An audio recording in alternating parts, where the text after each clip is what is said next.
Втори ден продължава риболова ни на водоема до село Мало Бучино.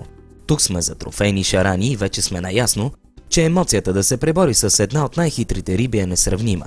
Шарани могат да се ловят през по-голямата част от годината, но трофейните с тегло над 5 кг са активни именно през същинската есен. Започваме втората част от филма "Трофейни шарани" с поредният улов, един доста едър екземпляр, изваден от Алекс.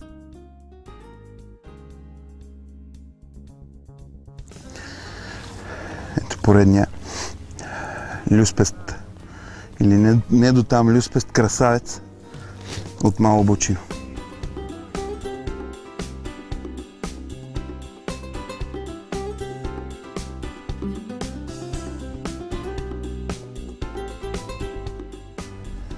Задължително всеки един добър шаранджия трябва да има някакъв антибиотик.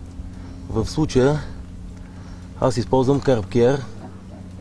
Другото, което задължително пак трябва да има всеки един шаранджия, това е дюшече. Моето е под формата на комбинация от дюшече и карпсак на фирмата GRC.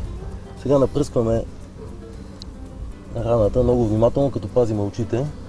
Ето как става това. Значи закриваме окото и напръскваме. Като съответно оставяме малко да подейства преди да го пуснем във водата. Тъй като всеки истински шаранджия пуска рибите, които е уловил, независимо колко са големи. Независимо колко са големи, да, задължително рибите трябва да са в водоема обратно.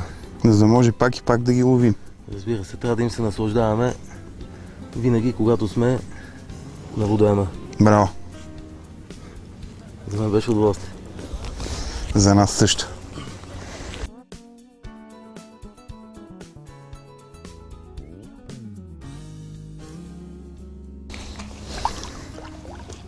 Ето, както казахме, рибата отново трябва да бъде пусната там, където е място.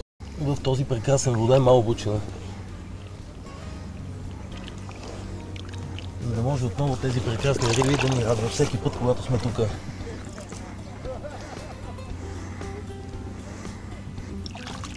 Оп, потегли торпилата.